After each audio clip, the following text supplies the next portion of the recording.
Our special guest, dito ba si Engineer Berto?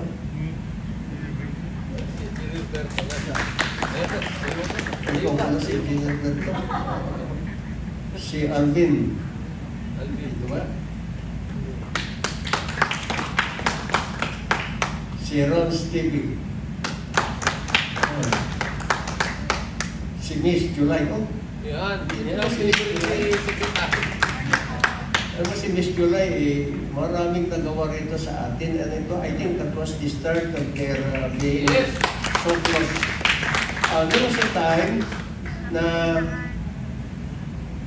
namamasyal-masyal tayo dyan sa tabi ng mga bato-batuhan dyan. May mga umaagos na lumalabas na dapat walang lumalabas. Meron pala mga hidden pipes, parang Boracay rin pala dyan. May mga hidden pipes. Hanggat hindi mo nasasarado yung hidden pipe na yan, you are not expected. You don't get a certainty na talagang hindi natin malinisan ang quality ng tubig dyan. So, ito si Miss July, may pagka-detective to. Kita niya yung umaagos, sabi niya ito, binuksan namin yun nga. May mga hidden pipes na noon pa several years pa siguro yan, na mayroong pipe na yan, umaagos talaga. And ang apoy pa, ito na. So, with the keen eyes of Miss July, ay na-discover namin. Marami pang na-discover because of those mga tulong ng mga vloggers. Maraming salamat, Miss July. Si Kikiam, sa Lights Anyo. Si Mr. Ed, yun there. Si Esme. Si Esme. Ito ba yung, dati ka ba artista? Ha? Oh, ito pala. MYN. Okay. Lucent 14. Vincent. Sinet, Andrew. Kuya Bok. Jacob. Pero pag din ng tawag yan, ito yung masasabi ko sa inyo, no? Nung bago-bago tayo dyan, medyo hindi pa masyado kayo close to each other. Pero nung nakita ko kayo na nandyan na talaga, nakahanap na tayo ng mga labasan ng mga ano yan, nung na kayo na-close, tapos ang support, kaya hanggang ngayon, very close ang grupo na ito. Kasi noon, competition kayo eh. Ngayon, very close na yung dating ninyo. You help each other. I'm very happy for that. Na very closely knitted yung grupo ninyo. I would like also to greet our officers here who are here, and salamat sa pagbigay ninyo ng inyong panahon para makita natin itong Basura Master. Now if you enter this building, ang una nyo makita dyan sa pagpasok is the vision statement and the mission statement of the ERA. Nandyan yung mission statement ng ERA. Yan ang existence, reason for existence of this department. Kung nakita ninyo pagpasok nyo kanina dyan sa ground floor, yung mission statement, ulitin ko, to mobilize the citizenry. Ito ang ibig sabihin yung mission statement natin. Of course, the mandate is there. The primary agency responsible for conservation and management of our natural resources. And the mission statement is put this way: to mobilize our citizenry in protecting, conserving, and managing the environment and natural resources for the present and future generations. nandito ito itong mission statement. Nandiyan na lahat sa ating down to the center of the provinces. And today, our agency is providing way of mobilizing the citizenry through this communication, mode of communication to the people. Ito. And sabi nga nila, and in fact, if you remember our master plan for the rehabilitation of Manila Bay, ang phase 1 kasi dyan, number 1, ang phase 1 dyan ay ang clean up dito sa dagat, ang garbage at saka yung quality of the water. Yung garbage, number 1 talaga dyan. Kasi ngayon, nangyayari pa rin sa atin ngayon, dinilinisan everyday yan, umaagos pa rin yung garbage na nanggagaling somewhere kung saan man.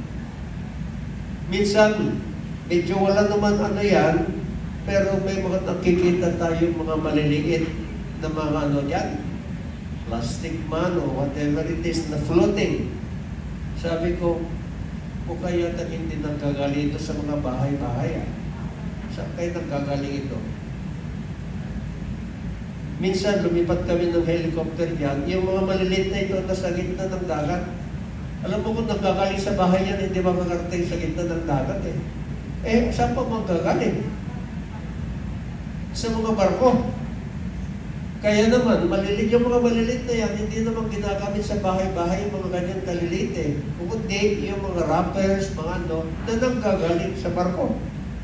So ngayon, we are mobilizing already our Coast Guard, our PPA, and our sa Maritime, including the Maritime PNP.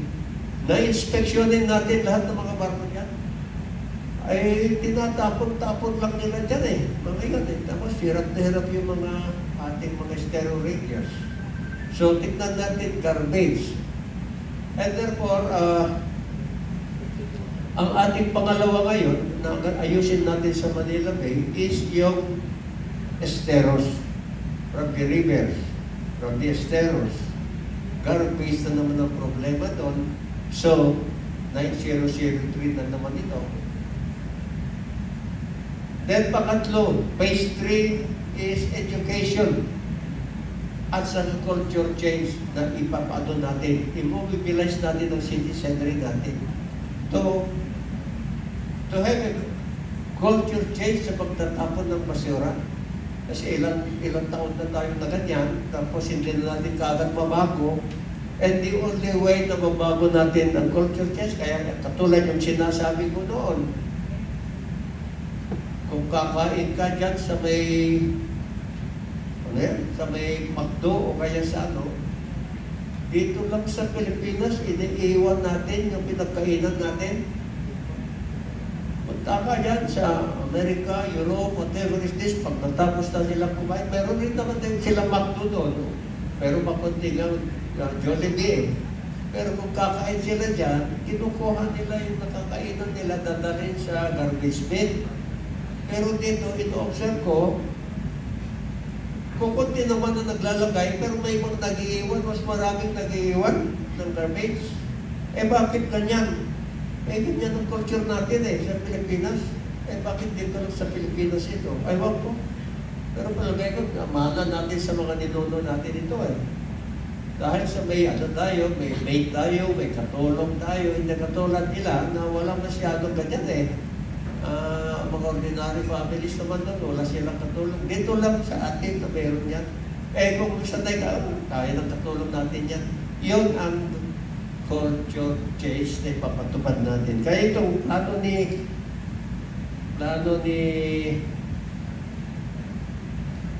Benny ay mayroon yata mga laruan ng mga bata.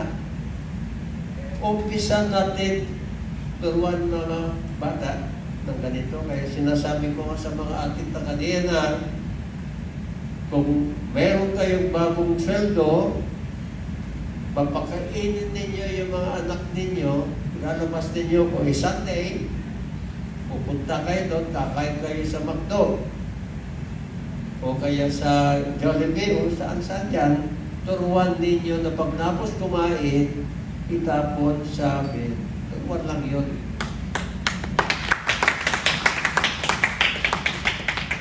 Aywan ko kung kasama dito sa represent mamaya kung paano mabago yung mga, yung bata kaya-kaya kong mabago eh. Kaya nga naman, tataka sila kung bakit ang ganda-ganda yung control natin sa Baywalk. Bakit kaya? Bakit kaya natin pagandahin yan? Pwede naman natin yung mga lumang dyan, ano lang nakikita, pwede lang natin naman ulitin yan. Pero that's exactly our intention, to put something there that will dramatically change. Mahiya ka ng mga ano, mag-CCR ka doon, katulad yung mga doon, tapos iwanan mo, makita na nila kung ito. Ayusin mo muna yung nag-CRan. Sa lakay naman ito, automatic naman eh. Pero, yun, that's my point. You put something there, maganda yung ano, papasok ka doon, something, yung state of mind mo, parang bago ano ito. So, mahiya ka naman mag-ano doon. At least naman madahan-dahan, mabago yung ugali mo. Pagpasok mo doon, magpapalitan nyo. Pagpapasok mo doon, mahilakan pa. Ano ka kasi pinukunan ka ng CCTV yan. Pag-akala mo. Pero huwag yun, hindi naman CCTV actually sa paliligo dyan. Hindi naman yun. Yung ano, yung the way na pumasok ka at saka paglabas, mayroon naka-ano dyan, titignan kung tama yung ginawa mo. That's my point. I will send somebody there to, ano yung tawag natin, yung ating mga janitor that will be their job to help them, to assist them, o ano-ano yan. Until point na ngayon, pagpasok mo sa Dolomite, o kailangan pag ano ka dyan, huwag kang magtatapon ng basura, huwag kang magano. These are the things that really our intention for making such Dolomite. Sa Dolomite dyan, naibaba mo yung dumi mo, makikita na lang kasi puti. Pero kung itim yan, hindi mo na makita yan Dolomite. So these are the things na intention natin to do this for us not to go back to the old na yung Manila Bay na yan talaga dumi-dumi. Aside from the nature, tinatapon dyan. Tao mismo naglalagay dyan. Maniwala kayo, nakuha namin dyan, dugoman, ang sasakyan. Yan, hindi naman naanod yung guma eh. Unless nadadalhin mo doon, itapon mo doon. So these are the things na gusto natin mabago. And maraming salamat naman sa inyo. Nakikinig rin ako sa inyo kung anong sinasabi, especially vloggers, nababanggit ninyo ito. And I know that yung nakakarinig sa inyo ay gagawin nila ito. Kaya maraming salamat pagpunta nyo rito. At saka naman, tumutulong naman talaga kayo sa ating pag-ayos ng mga